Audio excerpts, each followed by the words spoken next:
Vloggers ng Bagong Pilipinas dito sa Radyo Pilipinas, Radyo Publiko 738. Alright, nagbabalik po kami ni AJ. Yan. So, kanina nga po ay pinag-usapan natin ang mga good news, no? Good news patungkol po sa mga programa, proyekto ng ating Pangulo. At ngayon naman mga kaibigan, syempre, yung mga trending na mga issues sa internet. So, ngayon, unahin natin to, no? Si VP Sara Duterte ay patuloy po na nag-iingay at gumagawa na naman ng fake news sa abroad. Yan. So, kokomentuhan natin na AJ, siguro alam ko updated ka sa mga nangyayari no sa social media. Syempre, mga vloggers. So, eto nga AJ, maraming nakuryente na mga DDS kasi hindi ko alam kung na-misinterpret lang talaga nila si VP Sara Duterte tungkol doon sa pag-uwi ni dating Pangulong Duterte dito sa Pilipinas. At nakita ko nga na may mga nagpo-post na talagang naka-wheelchair pa, tapos pauwi na talaga dito sa Pilipinas, no? Tapos nakita ko may mga nagko-komento tuwan-tuwa na ay okay na daw kasi pauwi na daw, yan, God bless, etc. etc. Pero hindi nila alam na fake news pala yun. Tapos nakita ko yung isang DDS vlogger na Mandalulu ba yun? Gumawa siya ng video na sinasabi niya na hindi nga daw uuwi itong si dating Pangulong Duterte. So sabi ko, grabe. Kasi marami nang nag-cheer, no? Marami nang natutuwa ng mga Lagi DDS. naman sila natutuwa eh. Ilang beses na niloloko. Ano masasabi mo tungkol dito, AJ? Ang masasabi ko lang dyan, si mga DDS talaga, uto-uto. Imagine mo, no, assist naman ito sa Sara, pinaasa din naman niya yung mga kanyang mga supporters. Di ba? Sabi nga niya, next week, no, lalaya na ang kanyang ama. No? Antayin niya pagdarating sa Pilipinas ng kanyang ama. So, itong mga DDS, no, na alam mo naman, uto-uto, no? Kasi kahit ilang beses na silang niloloko, pinapaasa, maniniwala pa rin talaga sila. Kasi nga, you're not DDS kundi ka uto-uto. Aray. Diba? Ayun nga, isa sa pinakamasakit na katotohanan para sa mga DDS. At ito pa, siyempre, after nang masabi ni Sara yun, ito na yung si Mandalulo, ito si Magdaraog, no? Sabi niya na, yun nga, na misunderstanding. Hindi naman misunderstanding yun eh. Talagang pinaniwalaan yun na talaga yun. Iba yung misunderstanding. Kasi nga, ang sabi naman taga ni Sara ay uuwi ang kanyang tatay. Ang napagtataka, di ba naka-detain doon si Duterte sa The Hague, di ba? Ano yun, parang lang, guidance counselor na na-detain, bukas uwi na. O may uwi na. Ganun ba kabilis, no? Wala nang proseso, wala nang mga dokumentong ayusin, di ba? Para ma-release sa isang tao. Ganun ba kadali? Para mapauwi isang tao lalo na detain sa ibang bansa, no? Tapos ito nga, after that, si Sara, sinasabi naman niya na, yung natanong siya regarding that, sabi niya, ay wala akong sinabi. Di ba? Hindi siya sinungaling na. Nakainom ng medicine. Katauhan. Tsaka yung mga binabatikos nga rin AJ, no, yung kanyang sinabi patungkol dito sa yung kanyang asawa, may mistress, pagkatapos yung pa. for 5,000, di ba?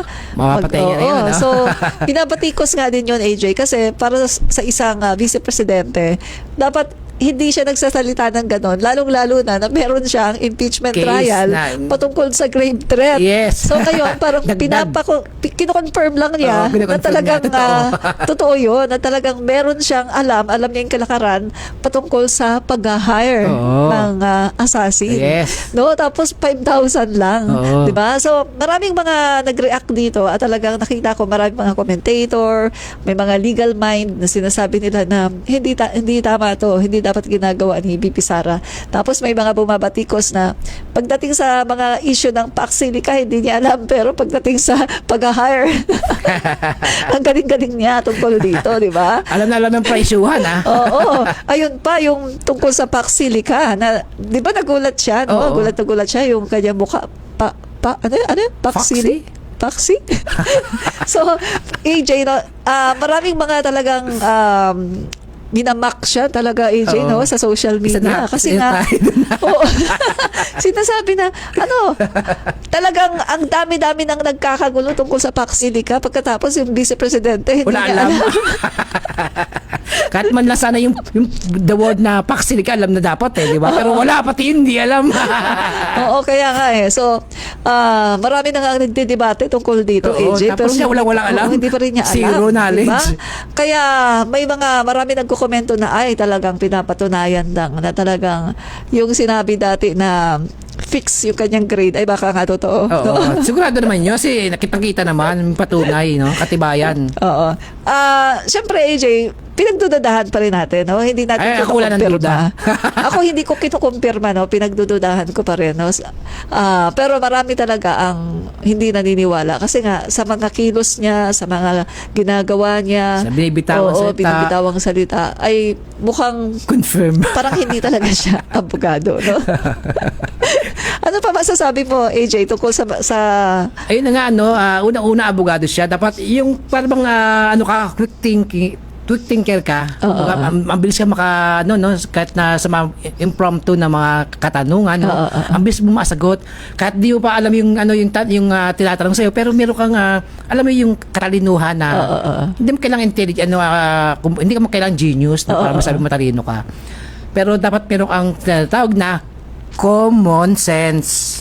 Common sense will take you far, di ba? Further. Pero since parang wala naman siyang ganun, so kaya bawat tanong sa kanya, yun na nga lang free wifi program, di alam. Ito pa yung faxilikan na to, malalaman niya, medyo may kahirapan, di ba? So, ano pa masasabi natin kundi no knowledge, no power. correct, no? So, kaya no wonder, AJ, no, ang kanyang mga abogado ay ina-advise siya na huwag nang sumagot, di ba, sa mga interview. At ito pa, Admin Rich, yung nagtanong sa kanya, tauhan din naman niya, di ba? Parang pinahamak siya. Sana man lang di na ipunosyo kasi kahiyahiya na siya sa kalagayan niyang dinaranas. No? Sobrang kahihiyan na. Binabayaran niya yun tapos papahiyaran siya, di ba? On national television. Correct. Binayaran mo tapos ipapahiya ka. Correct. Tapos meron pa, AJ, no, na marami ding nag-react, no, at ginagawa siyang content tungkol sa sinabi niya na wala naman siyang problema daw kay PBBM. Walang problema kay PBBM pero may grave threat. Saan ka nakakita ng I'll cut his head. Oo. Saan ka nakakita ng wala naman daw silang I'm problema? imagining myself cutting his head. Gusto na problema. Kaya nga. So, eto, parang pagtitingnan mo si VP Sara Duterte, yung mga reaction niya, mga kilos ginagawa niya, parang stress sa sobrang stress? Depress? O kasi parang iba-iba na manifestation na yan. Iba-iba na yung kanyang meron na manifestation. sinasabi, yung kanyang mga galaw, kakaiba na. No, may manifestation na, no? Going to na yan, asylum. Ay, wag niyang gawing rason yan para hindi siya makonvict o something na Wag niyang gawing rason yan, luka-lukahan. Hindi pwede ganun. Panagutan niya na lang. Correct. Total naman, sinabi naman niya. Ito naman, AJ, di ba, madalas na sinasabi na yung Davao City ay mala Singapore. Ayan, Singapore. Pero ang sabi ko naman, hindi mala Singapore, kundi mala Singapore. Uy, kasi nagkaroon ng pool. Mukhang magandang beach yan, ha? Di ba? Shinare sa akin ng isa kong follower, no? Yung live video ng taga Davao City. So, sabi ko, hindi ito fake news, totoo pala. Nagla-live yung nandun habang nagaganap yung grabing baha, AJ, no, sa Davao City. Niya, no? So, kita natin hindi siya edited, hindi siya fake kasi talagang live talaga, ni live. So, ganun po, no, yung nakita ko doon sa video, kwento ko na lang, lumalangoy na talaga yung mga mama. Yung mga mama lumalangoy, no, tapos sinasagip yung mga bata, tapos dadalhin doon sa safe. Sa may second floor. Kasi AJ, yung nakita mo doon yung mga bahay na two-story, talagang yung first floor, bubong na lang. So kapag wala kang second floor, lunod wala kang tatakbuhan. Lunod na. Kaya yung sinasagip nila yung mga bata na mga walang mga second floor, sinasagip pati yung mga babae, no, tapos dinadala doon sa may matataas na bahay, may second floor. So grabe AJ, no, yung mala Singapore na sinasabi ng mga DDS ay mala Singapore pala, no.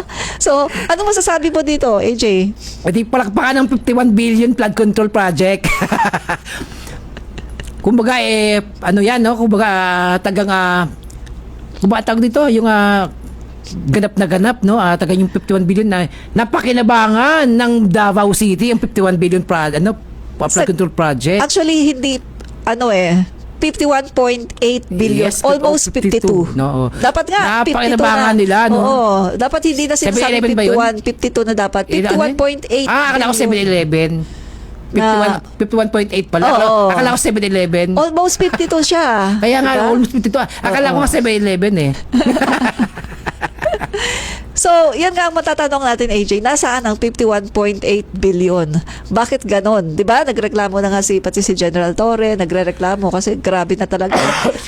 Hindi tumitigil yung baha dyan. So, sana naman talagang asikasuhin ng kanilang kongresista kasi alam naman natin na si Paulo Duterte ay nakakuha ng 51.8 billion na Yes. inilagay di umano sa DPWH. Yes. So pag DPWH at 51.8 billion, alam na natin, 'di ba? Flood control or mga ghost project. Nag 7-Eleven. Oo. May masasabi ka pa ba tungkol dito? Ang masasabi ko lang, no, sa mga taga Davao, no, minsan kahit mahal natin yung isang tao, kapag hindi man tayo kumbaga hindi tayo yung direkta nakikinabang sa mga proyekto ng gobyerno o ng LGU sa inyong mga lugar, so dapat manindigan din kayo. Ito nga si General Torre, di ba, nanindigan na bilang hindi bilang opisyal ng pamahalaan o bilang sekretary ng kung anong ahensya, kundi bilang taga Davao. Taga Davao. Diba? Bilang bilang common mass. Kasi binaba rin sa kanila eh. Hindi man siya Yun ligtas nga. dun sa baha dahil siya MMDA chairman o general manager. Hindi siya ligtas. Pati bahay lang binabaha. So nareklamo na rin siya bilang isang common mass. So Correct. sana ganun din kayo mga taga Davao, no? Hindi po yung panahon na Duterte nakinabang kayo. So sa anumang paraan dapat manindigan kayo para sa inyong mga lugar at siyempre sa future ng inyong mga anak, no, at sa mga salinlahi ninyo. Oo. Tama, correct, no? Yan. So, eto naman, Manscarpio todo harang sa pagbubukas ng BIR box. Yan. So, napag-alaman nga natin AJ na nagsampa ng kaso Yes. itong si Attorney Manscarpio, no? Sinampahan niya yung ilang mga kongresista. Kasama na diyan si Attorney Jinky Luistro. Yan. Yung mga nasa tumatayo na mga prosecutor, no, ay sinampahan. So, ang masasabi natin dito AJ, sinasabi nga ng mga kababayan natin, maraming mga nagsasabi na bakit kailangang pigilan, no? Bakit kailangang pumunta pa sa korte para magsayang sila ng oras, magsayang ng panahon, ng pera para lang magsampa ng kaso. 'Di ba? Pati yung BSP, may mga sinampahan diyan, 'di ba? Ng kaso. So, bakit kailangan magsayang ng oras, ng pera? Madali lang naman ang gawin mo, magpirma ka ng waiver, di ba? Kung walang tinatago, magpirma ng waiver. O sige, payagan na buksan etong mga bank accounts at etong BIR box. Pero ang nangyari ay kine-question nila, no? Puro yung mga technicalities, no? Pampatagal lang. Para pampatagal. At saka talagang nakikita natin dito na mukhang merong tinatago. Kasi kung wala ka namang tinatago, ay ready ka na buksan Yes, at yung mga malaman. data na yan, no? Wala ka dapat na ikakatakot. So, ikaw AJ, ano masasabi mo patungkol dito? Siyempre, no, kapag ikaw yung may tinatago, lahat gagawin mong harang mo lahat ng mga possible na na mga gates, no, o floodways, no. Alam kasi babahain ka talaga eh. So harang mo talaga yan, lahat gagawin mo, lahat ng bulkasil bibilin mo para ipantapal. At ayun nga ginagawa niya sa ngayon, no. Kumbaga ng mga ganyan, sila madalas sinasabi na kung walang sa mga kasong ginagawa, kung walang kasalanan, Bakit matatakot? Bakit matatakot? Back to you kayo. Kung wala kayong kasalanan, wala kayong tinatago, bakit kayo meron pang demanda? Let the people know the truth. Diba? Oo, Ganun tama ka, naman yun AJ. Di ba? Wala nang pag-usapan ng iba, di ba? Tapos na lahat. Kung wala kayong kasalanan, mapapalaya kayo o mapapawalan sala kayo, di ba? That's it. Oo. Karapatan kasi ng taong bayan, 'di ba, na talagang makita yung buong katotohanan. At kita naman natin, AJ, no, sa nakaraang survey ay lumabas na 57% ng mga Pilipino ay gusto na talagang mabuksan, no, yung etong BIR box na yan para gustong malaman ng mga Pilipino kung ano ba talaga, kung ano bang nilalaman yan. Kasi diyan magtatali, AJ, no, sa kanilang income tax return, yung kanilang yung kanilang mga ari-arian na sinabi nila sa kanilang SALN, no, yung mga diniklara nila. At diyan din magtatali, no, makikita yung patungkol sa mga bank accounts na kung saan nakitaan sila, dalawang mag-asawa, ng labas-masok na 6.77 billion sa kanilang mga bank accounts. So dito, sabi nga, AJ, no, kinumpirma ng AMLAC na meron talaga itong mga bank accounts na to. At syempre nag-confirm na rin yung ibang mga bangko, no, patungkol nga dito kasi may mga nakita din, no, na mga money trail.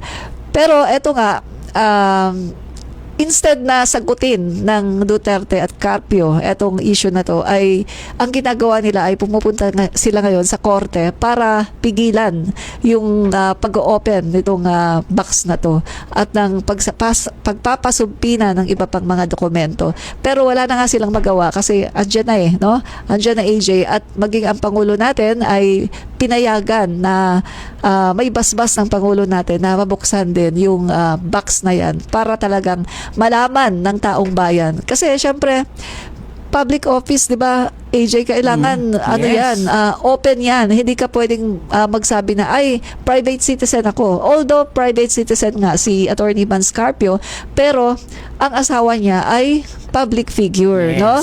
Public official. So damay talaga siya kasi yung kanilang property ay conjugal, no? Mag-asawa. So hindi niya pwedeng ikatwiran na labag yan sa karapatan niya dahil siya ay private person. So wala pong gano'n, no? At saka alam naman natin na pagdating po sa impeachment ay yung tinatawag na bank secrecy law ay hindi yan nag-a-apply, AJ, pagdating sa mga impeachment, no? Dahil itong impeachment pwedeng buksan, no? Oo, buksan at kumbaga wala pong bisa, no, yung mga bank secrecy law na yan kapag meron pong impeachment trial. Pag pinapasumpina, kailangan sumunod tayo sa korte, no? At ang korte po na merong karapatan, no, na magsumpina diyan ay ang Senate. Yan po yung impeachment court. At kahit na tumakbo pa siya sa ibang korte, wala ring kwenta, AJ, kasi ang pagkakaalam ko, ang Senado lang, no, ang natatanging may karapatan. Nakalagay naman yan sa Constitution natin, AJ, na ang Senate lang ang merong karapatan, no? At walang ibang pwedeng magdikta sa kanila kahit yung ibang korte. Yes. Yan. May sasabihin ka pa ba, AJ, tungkol dito? Isa sa masasabi natin dyan, no, di ba, attorney kayo mag-asawa? Eh, di dapat alam nyo yan. Tapos bibi pa si Sarah, di ba? Oo. So, yung pag-aari nyo, yung mga bank accounts ninyo, yung mga, kung ano man yan, nasa conjugal kayo eh. Oo. So, lahat ng ganyan, kapag isa, scrutinize, damay ka talaga. Damay ka kasi asawa mo eh. And to think vice president siya, the second highest official na ating gobyerno. So, ang gawin mo na lang, let them open. Kung ano man yung gusto nilang makita dyan. Kung may pagkakamali, di ba, demanda nyo right after ng matapos yung maabsuelto sa asong isinampa laban sa inyo. Balikan nyo ng demanda. Di ba? Ganun kabilis. Kaysa naman magdidemanda ngayon tapos walang mangyari sa pera mo. Nagsasayang ka ng panahon, ng pera at ng effort ninyo. Para lang maharang ninyo yung mga posibilidad na malaman ng tao yung katotohanan behind sa BAR box na yan. So, ipakita na lang. Di ba? Kung wala naman, good, di ba? Well and good, di ba? Correct. Kaya nga, AJ, no, kung sana kung noong 2025, 'di ba, inimpeach na siya sa Congress. Yes. Kaso ang problema, pagdating kasi dito sa Senado, na forthwith Yes. ni Cheese. Senator Chis Escudero na forthwith sa pag-archive, di ba? So, kung sana hindi nila ginawa yun, no? Hindi nila ginawa yun, may possibility pa sana na agad-agad maabsuelto si VP Sara Duterte at makakausap pa niya yung mga senador na nandoon. Kasi di ba halos lahat ng mga senador na nandoon ay kaalyado pa niya. Yes. Di ba? Marami pa sana sila. Oo. Yun na sana yung pagkakataon niya, di ba? Kaso, Siya yung nagpahina, pina-archive. So, nangyari, AJ, hindi naman tumigil yung mga civic group para Yes. magsampay ng impeachment laban kay VP Sara. So, eto ngayon na tuloy-tuloy na kasi karamihan ng mga kaalyado ni VP Sara ay, di ba, Jigo Ayan. Estrada nasa kulungan. Yung iba pa, si Senator Marcoleta, 'di ba? Tapos kakalaya lang nagpiyansa si Senator Bong Revilla, 'di ba? So, ibig sabihin, AJ, kung noon sana nila ginawa yan, may possibility pa na hindi hahantong sa ganito, no? Agad-agad pipigilan nila pati yung mga pagbubukas ng mga kahon na yan, 'di ba? Kasi ang Senate President pa noon ay si Chis Escudero. Yes. So may power talaga sila. Pero ngayon, wala na, AJ, kasi syempre, hindi na sila yung majority. 'Di ba? Ay, AJ, no, malapit na pala tayo. Shout out ka muna sa mga babatiin mo. Maraming salamat sa ating mga followers, sa ating mga supporters, mga loyalista, no, taga namang solid ang suporta sa ating vloggers ng Bagong Pilipinas at syempre sa ating gobyerno ng ating mahal na Pangulo. At syempre, no, lagi nyo po kami abangan bukas po, no, makita ng pagbumuha ko sa ganap na 8 to 9 p.m. no.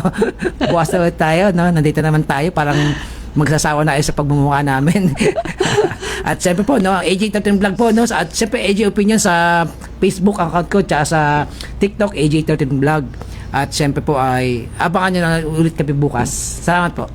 Yes, paki-follow niyo rin po ang aking YouTube channel, Admin Rich, TikTok, Admin Rich, Facebook, Admin Rich TV, Rich Admin TV. At saka maraming pong salamat sa Radyo Pilipinas, sa staff, no? Salamat po sa pag-a-assist sa amin. At saka salamat po kay Ami Rusul, Florcita Nakaya, at saka sa mga kababayan natin na palagi pong nanonood sa atin, no? Every Sunday 7:30 to 8:30 ng gabi. At saka syempre every Thursday, no, yung co-host po ako ni AJ 8 to 9 p.m. no? So maraming po salamat. Good night po. Happy Sunday. Good night.